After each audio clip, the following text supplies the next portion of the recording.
Hi అందరికీ నమస్కారం.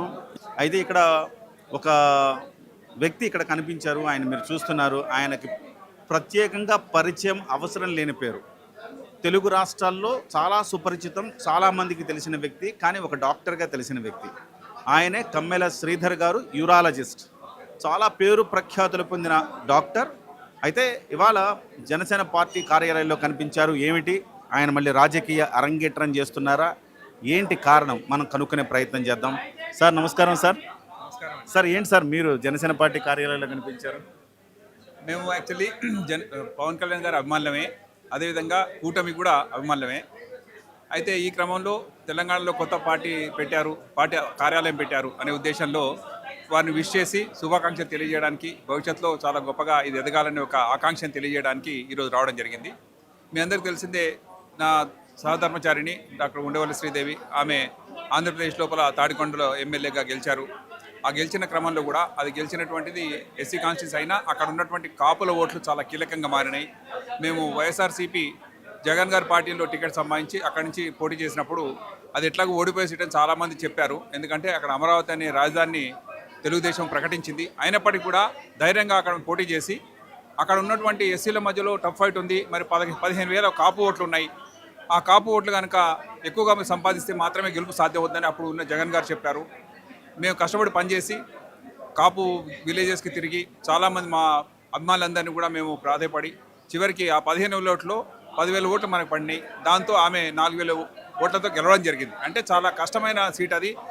అది ఓడిపోవడం అనేది, అమరావతిలో ఓడిపోవడం అనేది తెలుగుదేశానికి చంద్రబాబు గారు కూడా ఒక షాక్గా మారింది. ఎందుకు జరిగింది అని అంటే ఇక్కడ ఒక కాంబినేషన్ ఉంది. భార్య ఎస్సీ అయినప్పటికీ కూడా డాక్టర్ కమ్మెల శ్రీధర్ కాపు ఓట్లన్నింటినీ సేకరించగలిగారు. అందువల్లనే అక్కడ తెలుగుదేశం పరాజయం పొందింది, జగన్ గారి పార్టీ గెలిచింది. ఆ తర్వాత క్రమం లోపల మేము అక్కడ ఉన్నప్పటికీ కూడా జగన్ గారి కొన్ని పాలసీస్ వల్ల విభేదించి దాని తెలుగుదేశం రావడం జరిగింది. అయితే తెలంగాణ లోపల నేను పుట్టి పెరిగినటువంటి వ్యక్తిని. నేను వనపర్తి అనే ప్రదేశం లోపల బాల్యం అంతా కూడా గడిపాను. అక్కడ సంస్థానం ఒకటి ఉంది, రాజా రామేశ్వరరావు గారు అని చెప్పి. ఆయన పాలిటెక్నిక్ కాలేజ్ పెట్టారు వారి యొక్క ప్యాలెస్లో. అందులో మా తండ్రి గారు శ్రీ కమ్మెల వెంకటేశ్వర్ గారు ఆటోమొబైల్ ఇంజనీరింగ్లో హెచ్ఓడి అంటే హెడ్ ఆఫ్ డిపార్ట్మెంట్గా జాయిన్ అయ్యారు. అక్కడే నేను జిల్లా పరిషత్ హై స్కూల్లో 9th క్లాస్ వరకు చదవడం జరిగింది. అది ట్రాన్స్ఫరబుల్ జాబ్ కావడం వల్ల నేను నిజామాబాద్ కూడా ట్రాన్స్ఫర్ అయినప్పుడు నిజామాబాద్లో 9th, 10th, 11th, 12th చదివాను. ఆ తర్వాత ఎంబీబీఎస్ ఎంట్రన్స్ అప్పుడు ఎంసెట్ అనేది దాంట్లో నాకు మెరిట్ సీట్ వచ్చి గాంధీ మెడికల్ కాలేజ్ హైదరాబాద్లో సీట్ వచ్చింది. అందులో ఎంబీబీఎస్లో నాకు 8 గోల్డ్ మెడల్స్ వచ్చినాయి 13 సబ్జెక్టులలో. ఆ తర్వాత బెస్ట్ అవుట్ గోయింగ్ స్టూడెంట్గా నేను పాస్ అయ్యి ఆల్ ఇండియా లెవెల్లో పీజే చండీగఢ్ అనేది ఒక పీజీ ఇన్స్టిట్యూట్ ఉందండి. అక్కడ ఇండియాలో టాపర్స్ మాత్రమే సీట్ వస్తుంది. అది నేను టాపర్గా ఉండి ఎంఎస్ జనరల్ సైన్స్ చేశాను. ఆ తర్వాత ఎంసీహెచ్ యూరాలజీ అని సూపర్ స్పెషాలిటీ అంటే ఇక ఆ తర్వాత మీరంతా పేరు ప్రఖ్యాతులు సంపాదించారు తెలుసు. అయితే మీరు తెలంగాణ అని చెప్పుకుంటారంటే మీరు అభిమానిగా వచ్చారా ఇక్కడికి? పార్టీలో మీరు చేరడానికి వచ్చారా? తెలంగాణ జనసేన పార్టీలో యాక్టివ్గా ఉండబోతున్నారా? ఏంటి మీ ప్రణాళిక? సో మీరు ఇంత తెలంగాణలో నేను తెలంగాణ వాడిని అని మీరు చెప్పుకుంటున్నారంటే రాజకీయంగా అరంగేట్రం చేస్తున్నారు అనుకోవాలా? అంటే దానికి ఇంకా కొంత టైం ఉందండి. ఎందుకంటే మేము పవన్ కళ్యాణ్ గారు అభిమానిగా ఇక్కడికి వచ్చాం. జనసేన పార్టీ యొక్క సిద్ధాంతాలు కూడా మాకు నచ్చినవే.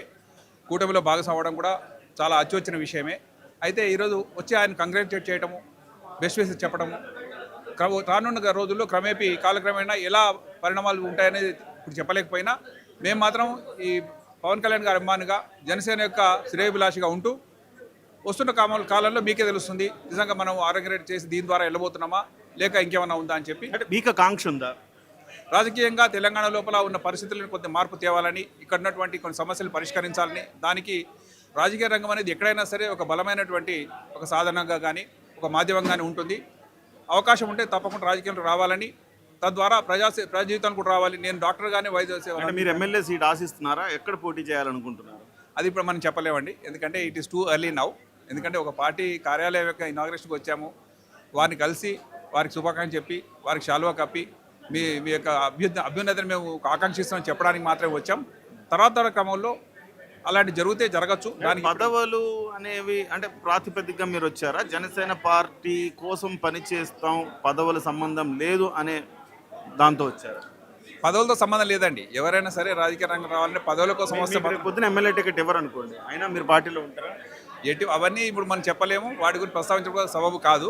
ఎవరైనా సరే రాజకీయాలు రావాలంటే ప్రజలకు సేవ చేయాలని ఒక సదుద్దేశంతో వస్తారు.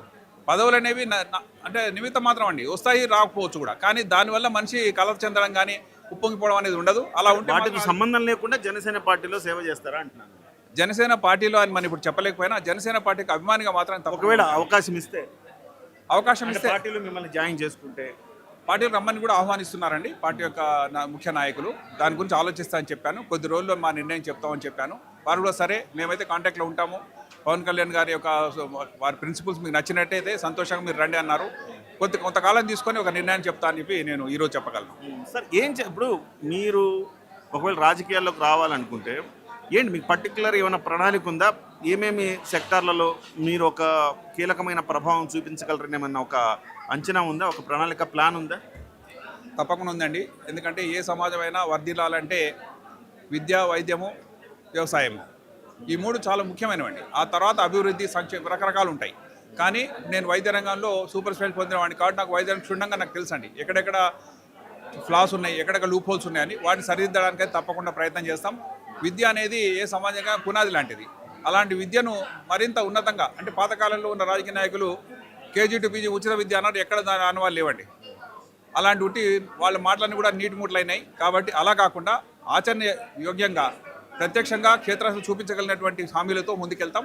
అలా ఓకే. ఇప్పుడు శ్రీదేవి గారు ఇక్కడ యాక్టివ్ అయ్యే అవకాశం ఉంది. మీరు యాక్టివ్ అవ్వాలి, ఇక్కడ ప్రజలకు సేవ చేయాలి, పార్టీలతో సంబంధం అంటే పార్టీని మీరు అభిమానించినా, పార్టీలో ఉన్నా లేకపోయినా, జాయిన్ అయిపోయినా ప్రజలకు సేవ చేయాలని మీరు అనుకుంటున్నారు. అవునండి. ఉండవల్లి శ్రీదేవి గారు కూడా ఏమైనా రాజకీయాల్లో యాక్టివ్ అయ్యే అవకాశం ఉందా తెలంగాణలో, లేకపోతే ఏపీకే పరిమితం అవుతారా?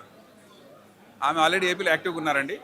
ఆమె తెలుగుదేశం పార్టీలో ముఖ్యమైనటువంటి సభ్యురాలు ఉన్నారు. ఆమె కార్పొరేషన్ చైర్పర్సన్గా ఉన్నారు, ఎక్స్ఎమ్మెల్యే. కాబట్టి ఆమె గురించి మనం పెద్దగా చెప్పలేకపోయినా ఆమెకు ఉన్నటువంటి ఆశయాలు ఉంటాయి. సో రెండు పార్టీలు ఒకవేళ మీరు కనుక ఈ పార్టీలో జాయిన్ అయితే మీరు జనసేన, ఆమె మేడము తెలుగుదేశం పార్టీ ఉంటారు. ఓకేనా? పర్లేదా? రెండు పార్టీలు మీరు ఒక ఫ్యామిలీలో మేనేజ్ చేయగలుగుతారా? అంటే అది కూటమి కాబట్టి దాంట్లో ఏ ప్రాబ్లం ఉండదని అనుకుంటున్నా అండి. ఎందుకంటే వాళ్ళు కలిసే ఉన్నారు, ఇంకా మంచిది అనుకుంటారు వాళ్ళు. ఆమె ఆ స్టేట్లో తెలుగుదేశంలో, ఇక్కడ జనసేన తెలంగాణ అంటే ఎవరికి క్లాష్ రాదు, చక్కగా ఒదిగిపోయే అవకాశాలు కూడా ఉన్నాయని అనుకుంటున్నా.